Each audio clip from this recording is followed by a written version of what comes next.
Next on Unsolved Mysteries. An Army pilot vanishes without a trace. His family believes he may have died while on a top-secret mission for the CIA. Thieves tunnel into a bank vault in Hollywood and walk away with more than $2 million. At a local park, a young woman is killed in a drive-by gang shooting. And police need your help to find her killer. When a retired couple is brutally gunned down in their own home, police turn to a psychic to help solve the case. Some hot cases, some cold cases, and some cases that will even shock you.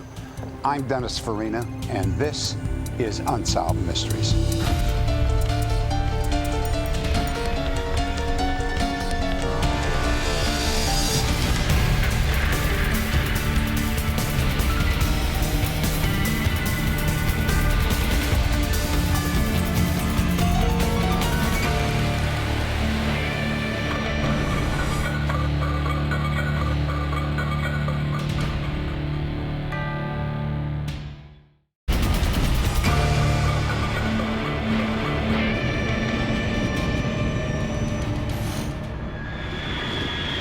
Death Valley, California. August 17th, 1958. 42 miles from the nearest town, a fish and game warden finds a car abandoned in the desert. The keys are still in the ignition. There is no sign of foul play. The car is registered to Lieutenant Paul Whipkey of Fort Ord, California, almost 500 miles away. The Army reports that Whipkey has been missing for 5 weeks, and in fact, he's wanted as a deserter. But there's a problem. By all accounts, Paul Whipkey is the perfect soldier. No one who knows him believes that he could be a deserter. I don't think Paul deserted. It was completely out of character for Paul to do such a thing. He was a loyal American soldier devoted to his work. I think the Army knew exactly what happened to him. I think it was part of a big smokescreen cover-up. Paul Whipkey was an ROTC honor graduate.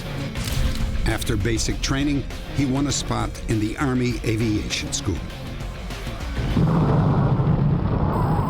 In 1957, at Camp Desert Rock in Nevada, Paul flew an observation plane during the testing of the atomic bomb. He was exposed to radioactive fallout, and it wasn't long before unusual blotches appeared on his skin. Several months later, Paul, now stationed at Fort Ord, California, had to have all of his teeth removed. July 10th, 1958. Late in the afternoon, Paul left Fort Ord.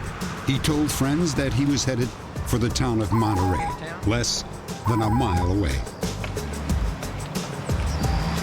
Paul never returned. The next morning, he was reported AWOL. 30 days later, he was declared a deserter. The following week, his car was discovered in Death Valley.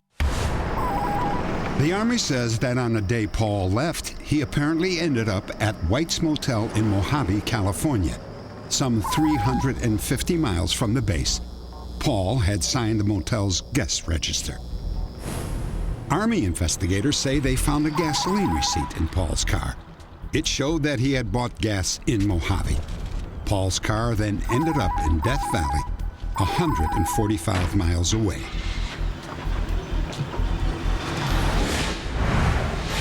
On the very morning Paul turned up missing, 2 soldiers stripped his room at Fort Ord.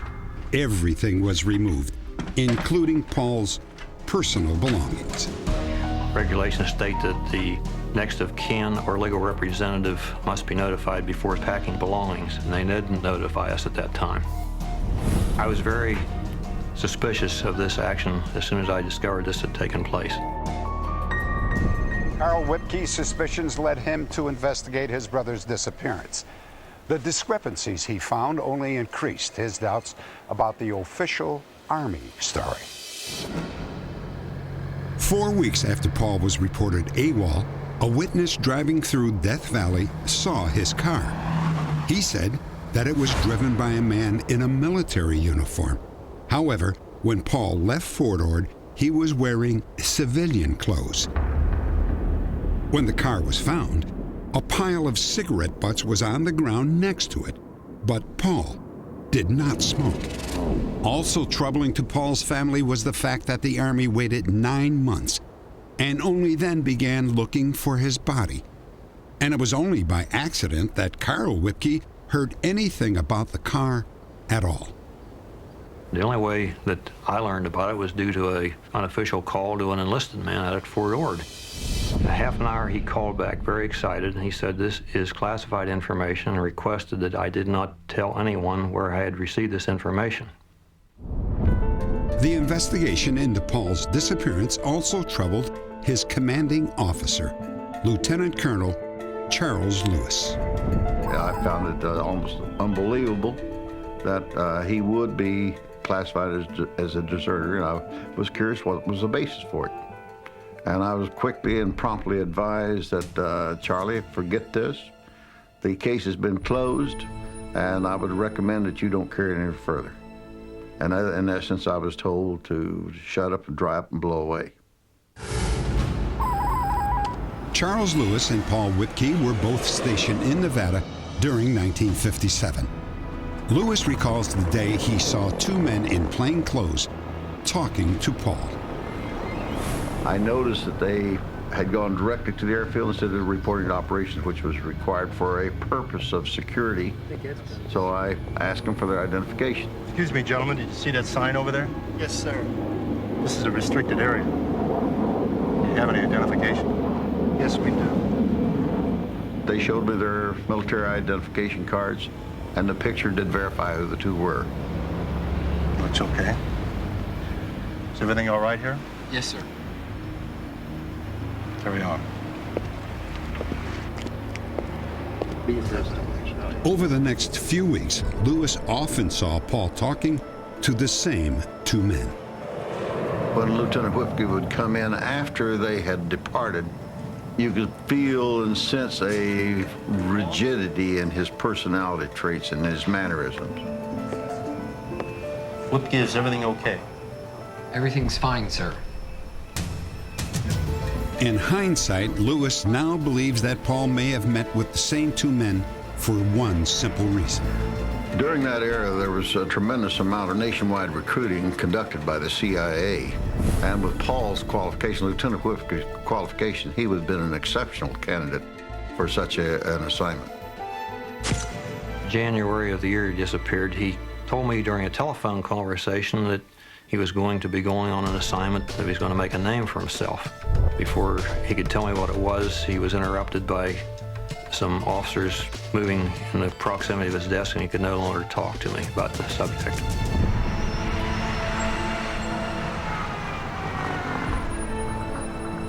I theorized that Paul was recruited into an Army CIA joint program that was going on at that time. I'm going into town. When Paul left Fort Ord, he drove to the town of Mojave, California, and checked into White's Motel. It's a possibility that he was met there by Army intelligence agents or the CIA and transported to Southeast Asia, possibly from Edwards Air Force Base, which is nearby. Lieutenant. Good morning, Mr. Johnson. Carl now believes that his brother was assigned to a secret mission and left his car with the Army. He thinks they kept it 4 weeks before driving it into the desert. I think the Army took his car out to the desert to get rid of it. Out of sight, out of mind. If they would just say, yes, he died on a secret assignment, we'd live with that. We're all loyal American citizens in our family, and we would buy that. Until the Army tell us what happened, there will be no peace in our family. In 1982, the Army reviewed Paul Whipke's case and found no basis to support his status as a deserter. 2 months later, his final status was officially changed from deserter to died in the line of duty. His brother Carl hopes that someone watching might be able to shed some light on Paul's mysterious disappearance. If you have any information, please log on to our website at unsolved.com.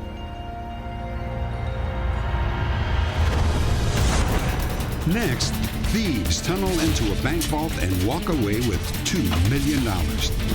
The perfect crime? Almost.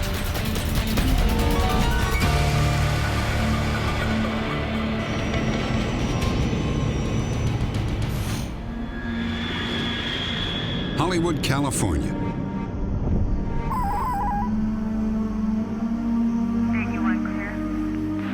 8 p.m. Friday night. The alarm goes off at First Interstate Bank. Police arrive to investigate, but find no evidence of a break-in.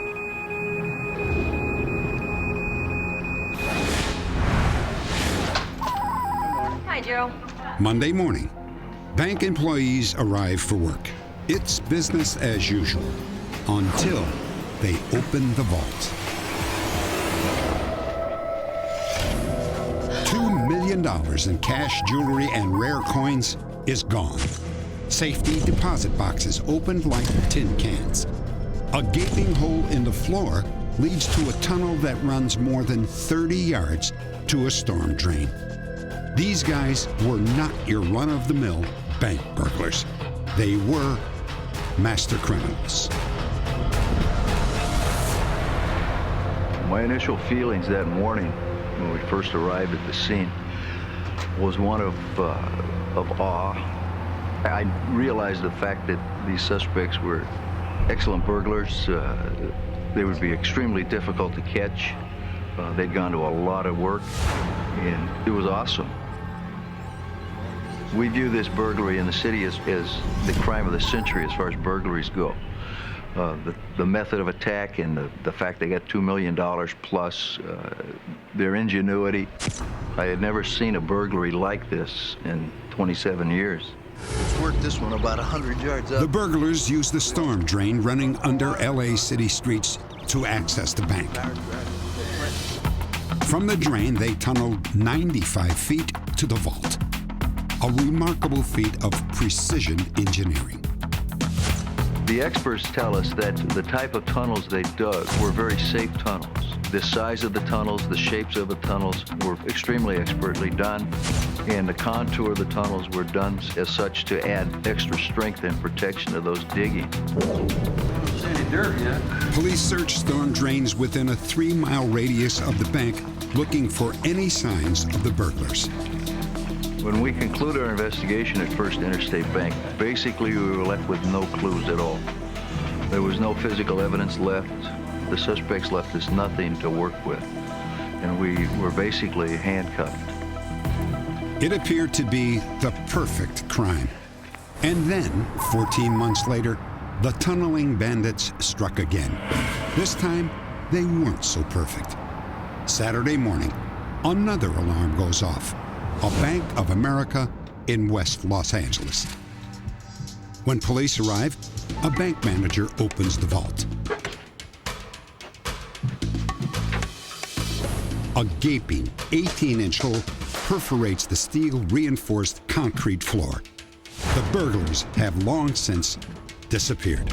When I got the phone call from the officer at the bank, and he explained to me a hole in the floor, all I could think of was they're back, they've done it again, and how much money did they get this time? The thieves only got away with $90,000. Tools and work clothes were left behind, indicating that the burglars fled before they were done. Chisel? Also abandoned was this 18-inch drill bit, a diamond-tipped cutting tool used by construction crews to bore through solid concrete. This was purchased in the San Francisco Bay Area by a construction company using a fictitious name and address in San Diego, and they paid cash. So basically we knew that it was probably a white male that purchased it, but no other information. There's a buildup of dirt on this side. That's it. When police searched the storm drains within a few miles of the bank, they found something else. Yeah, nothing on the walls. a small all-terrain vehicle called a quad runner. Detectives believe that the tunnels were dug by just 2 men. They used the quad runners to move their heavy equipment underground. The drill alone weighed more than 100 pounds. We came to the conclusion that the suspects were very close friends, possibly Army buddies, able to work together for long periods of time in very confined areas, taking up 3 to 6 weeks probably to dig that one tunnel. Police also believe that there must have been a third man working outside the bank as a scout. Time to move. Cops? I don't know. Gotta go.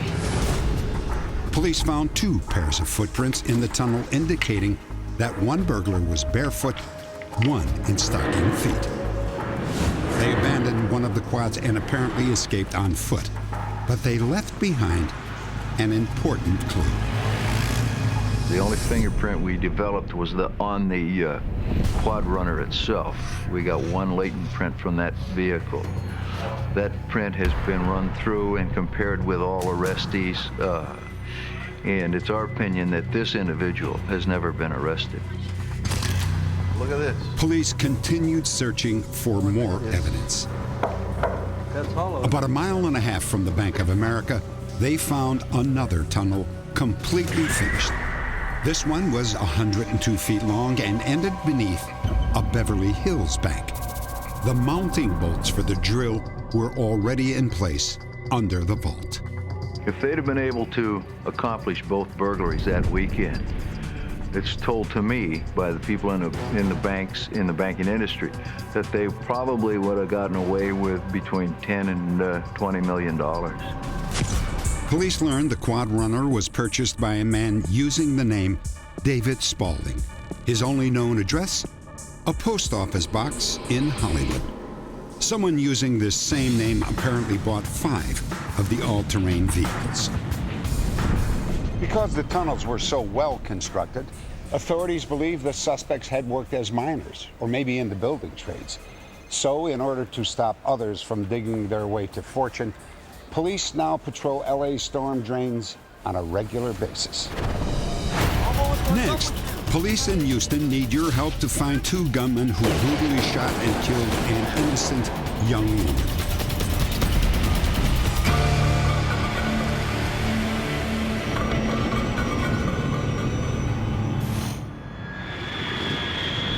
Houston, Texas. You know, everyone knows that you're going to die sometime in your life, but you expect to die when you're old, not when you're 19 years old. I think if Christy would have died from sickness or in a car wreck, it would just be a lot easier to accept than the fact that she was actually murdered, because it was just senseless and there was no reason for it at all. Christy Martin was a college honor roll student and former high school cheerleader. On a Friday night, she and a friend named Wendy Wright were hanging out with 2 brothers, Joe and Sal Barrera. Good question. I got you a good present, though. They all knew each other from high school, and winter break from college was the perfect time to reconnect. Just 15 miles, but worlds away, members of a Houston street gang were cranking up their Friday night. Flaco, what's up, Holmes? What's up, Flaco? Come on over here, man. On the night of the homicide, Jose Luis Rios, whose gang name is Flaco, and Jorge Mendez were out that night, riding around drinking, looking for some kind of problems to get into, looking to do something wild. Hey, look, where's the party at? I've dealt with Flaco before. He's told people in the past that it was the ultimate rush, the ultimate high to shoot somebody. Christy and her friends finished dinner and then drove to River Terrace Park, a popular hangout. When we were kids, we fished there, crabbed there, we picnicked there.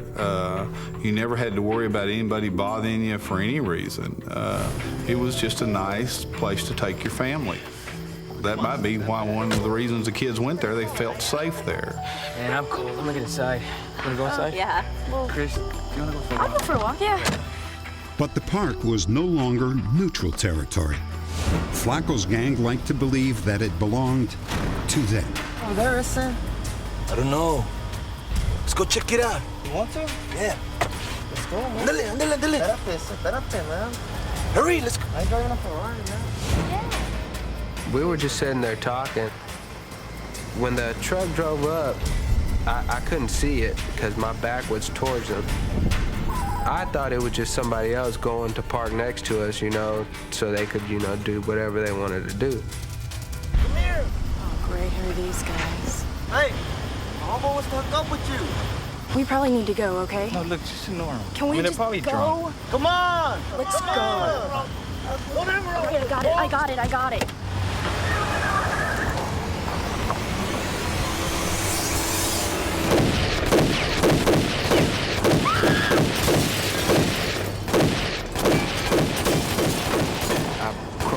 As fast as I could to the front of my car. By the time I got to the front, they took off. I just see Christy, you know, on the floor, just, you know, laying there. I just ran over there towards her, and I was talking to her, yelling, "Please don't go, don't leave us." Oh, God. Christy! She's just there, breathing slowly and just staring at you. You knew she was already gonna die. I mean, she had the glare in her eye, like she's trying to look at you, but looking past you, you know? Wendy Wright and the Barrera brothers escaped without serious injury. But Christy Martin took a direct hit from the assault rifle and died at the scene.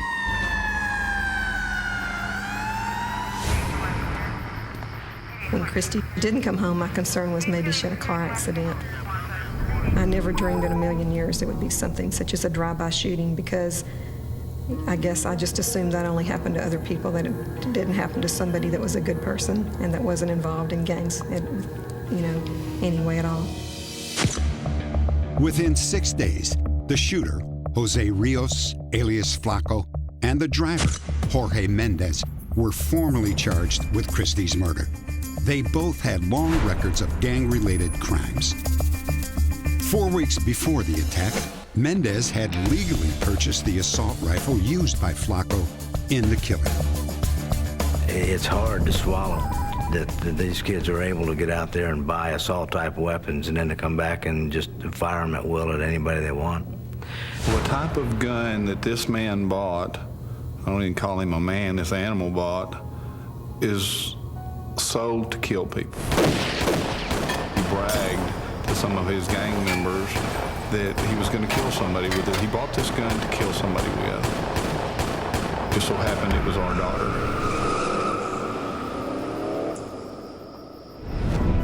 Jose Rios has been linked to a second killing. An uncle of Jorge Mendez was gunned down at an intersection, and Rios is a suspect. The uncle had told Jorge, along with Flacco, that if they didn't turn themselves in, that he would call the police on them himself. And within 2 days of that reported meeting between them, he ends up being shot. The information we're picking up off the street is that Jose Luis Rios, Flacco, is also taking credit for that homicide. While Rios and Mendez run free, Brian and Judy Martin dread every Christmas. It's the anniversary of their daughter's funeral. Christmas will be really hard from now on. It just will never be the same. So it's really a sad time, and I know Christmas should be a happy time, but I can't imagine it being any sadder than Christmas Eve will be this year without Christy. Losing your mother or a brother, I mean, that's rough. I've lost them both. My dad, both my parents have died. My brother has died. All I have left is my family, my immediate family. And when you lose a child, it takes a big hunk out of your heart. Update. Jorge Mendez fled to Mexico, where he was arrested on unrelated charges some 5 years later. American authorities have requested that he be brought back to stand trial for the murder of Christy Martin. Jose Rios remains at large.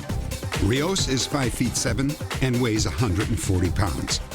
He has numerous tattoos, including a skull and dagger on his right forearm, 2 teardrops below his left eye, and on his neck, the cartoon character Casper, the friendly ghost.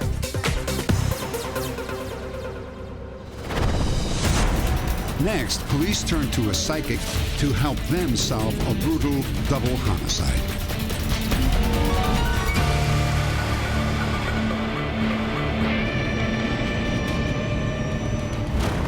Really worried is I happen to be putting my leg out. We are in the LAPD evidence warehouse. An actual murder investigation is in progress.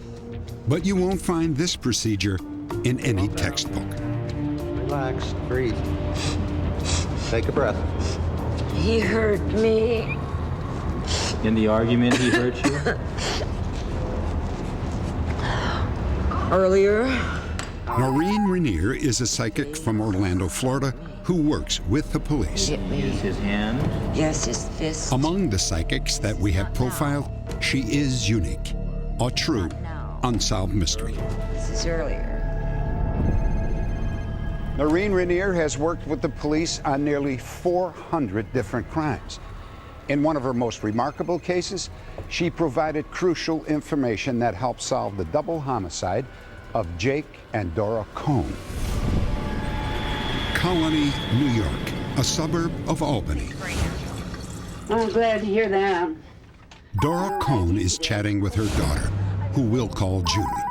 In an instant, tragedy strikes. Yeah, well, anytime's fine. How about... Jake! Mom? Jake! Dora screams out her husband's name twice. Mom, have you dropped the phone? Julie immediately calls 911. And then Julie calls her son, James Mariani, and rushes to meet him at her parents' home. Mom! They're not telling me anything and they're not letting me in. Mom! I'm sorry. What's going on in there? I'm sorry. What's going on? Ma'am, My parents are in there. Ma'am, listen Something's to me. wrong. Listen to me. I hate to tell you this, but they've been killed. I'm sorry. I'm very sorry. The elderly female was lying on the floor with the phone still in her hand. It appeared that she had fallen over while on the telephone.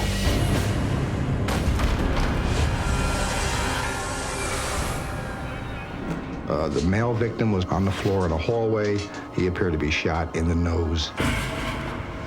The only evidence that we found was the entranceway door had been kicked in. Part of the door stopper was laying on the kitchen floor, and there was 2 empty shells also laying on the floor. When James Mariani knew at a glance that the shells were .25 caliber, he instantly became a suspect in his grandparents' murder. The police asked him to take a lie detector test, even though they knew that he had been at his house when the murders occurred. Did you shoot Jake and Dora? No. The results were inconclusive, but police remained suspicious. Mariani had a criminal record, and he had friends with criminal records. Friends, Larry. Police interviewed 2 men that Mariani had done jail time with, Keith Snare and Robert Skinner. Both had alibis. This is my girlfriend. What's her name? Sandy.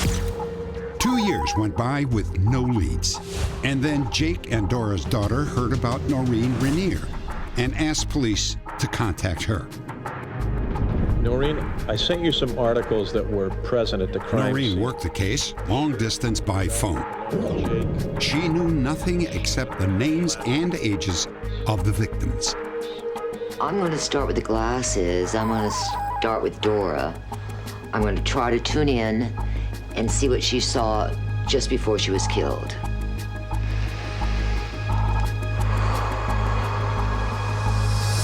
The Jeep doesn't have to bowl that night. We'd love to come. When she was Dora, she described how she was on the telephone with a female. She hears a crashing sound. Beautiful recipe for Oh, Jake! Jake! Oh, he's shooting me. I'm being shot. Noreen called out Jake's name twice, just as Dora had done before she was shot.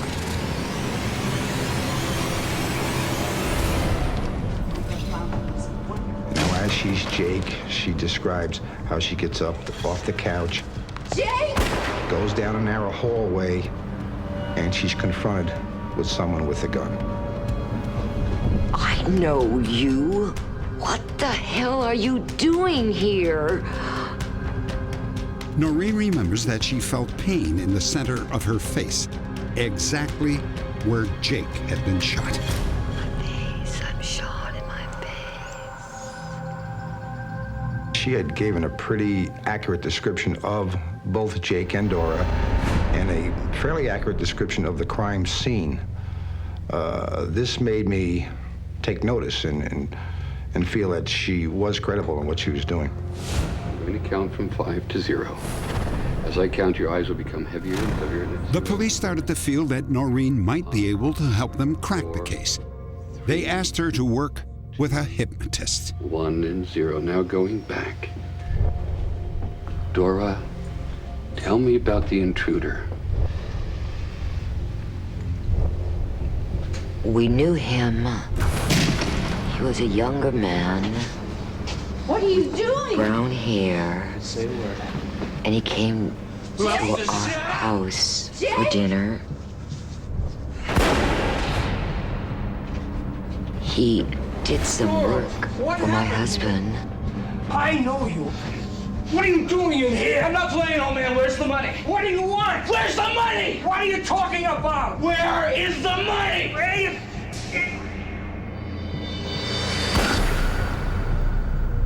want you to tell me his name. Focus. Perhaps we'll take a letter at a time. Do you see a letter? S. Okay. Do you see another letter? Following the hypnosis session, we presented Noreen with a series of 10 photographs. We had put 3 of them in there who we felt were the suspects at this time. So, I'd like to show you. I don't want to see them. Why don't you just lay them face down and let me pick up the energies from them? Okay. Noreen took the photographs. Matter of fact, her eyes were closed, and just shuffled through the photographs, held them for a while, held each one, and then kept placing 1, 2, 3 photographs down. I feel the strongest energy from these 3 photographs. And this one in particular, he might have been the one that killed Jake and Dora. The man in the first photo had nothing to do with this case. But the second photo was Robert Skinner, a friend of Jake and Dora's grandson, James Mariani. The third photo was Mariani himself. The police also noted that Robert Skinner's last name began with an S, the one letter Noreen had visualized. This is my girlfriend. What's her name? Sandy. When police double-checked Robert Skinner's alibi, it fell apart. In the end, James Mariani, Robert Skinner, and Keith Snare were charged and convicted for the murders of Jake and Dora Cohn. Mariani will not be eligible for parole until 2029. Snare will serve time until at least 2031, and Skinner will likely die in prison, serving 87 years to life. 15. So what psychic power did Noreen draw upon to help solve this case? When the skeptics ask me, how does it work? My answer usually is, you've been using your logical, rational mind for many years. Explain to me how it works. How does your memory? How do you learn math? How does the brain work when you spell? You don't know, and neither do I, but you can use your mind, and so can I. Next, a man needs your help to find the truth about his father's mysterious past.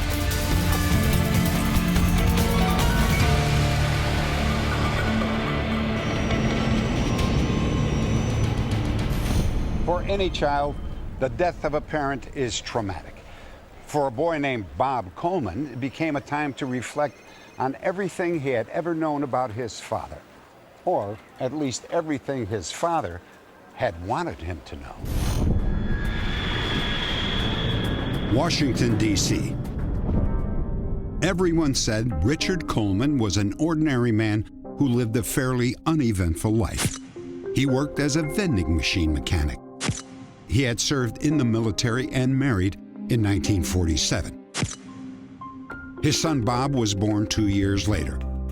Today, Bob's strongest memory of childhood is the love of baseball that he shared with his father. He had a passion to play ball, and we'd go out to the yard, the side yard and the front yard, and he'd pitch the ball to me, and I'd hit it, and it was something that I enjoyed an awful lot. And I loved being outside with him and playing ball whenever we could. Richard died in 1961. A short time later, Bob stumbled on the first hint that his father had been a man with many secrets. Bob was drawn to an old trunk that belonged to his father. Inside, he found a collection of souvenirs from his father's military service. What are you doing, Bobby? Just looking at Dad's old stuff. Was Dad in the Army? Yes, he was, but... I remember many, many times asking my mom about my dad and specifically honing in on the items in the footlocker, and she didn't have too many explanations other than that she believed that my dad had done something he wasn't real proud of, and that his words were, "It's over and done with." 14 years later, Bob's own military service drew him back to his father's trunk. Once again, he held his father's uniform. It had the silver bars of a first lieutenant still on it. It had the insignia, interestingly enough, of Medical Corps, a plain caduceus, which would indicate that the person who wore that uniform was a medical doctor in the Army.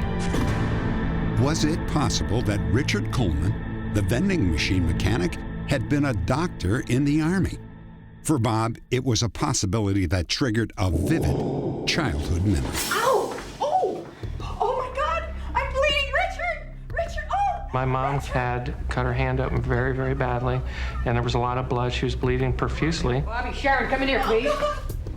And I remember my dad taking control of the situation, sizing up the emergency. Everything will be okay, don't worry. He applied the pressure to the cut, and actually knew about pressure points and did something that I don't remember because I was small, but he did something that he actually was able to stop the bleeding pretty quickly, and he took control of the situation in a way that would lead me to believe that he knew more about the medical field than somebody who was not trained. Attaboy. See, everything is fine. Why would Richard Coleman abandon his career in medicine? For Bob, it meant that his father was not the man that he thought he knew. His father's trunk provided Bob with other clues that raised even more questions. Although his father's uniform was from World War II, Bob found several medals from World War I. Discharge papers from World War I raised still more questions. It was a World War I certificate, and as I looked at it, I remember noticing that items had been written over. Someone had gone back after it was issued and put my father's name, Richard Coleman, and a service number and other information were written over the original inscriptions. It appeared that the document had been forged. When Bob checked with the VA, his suspicions were confirmed. The discharge papers had been issued to another soldier. Finally, Bob found no record of a Richard Coleman ever serving in the Army Medical Corps in either World War.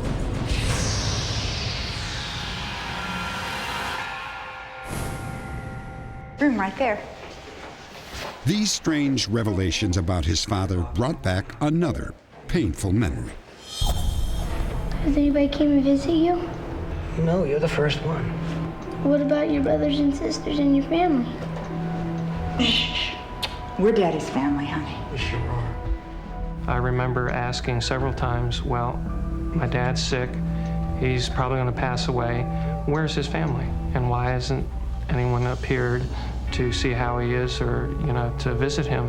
What a beautiful dress you have. And my mom really wouldn't answer it. She didn't have an answer, I guess, and I never got any satisfactory explanation for that.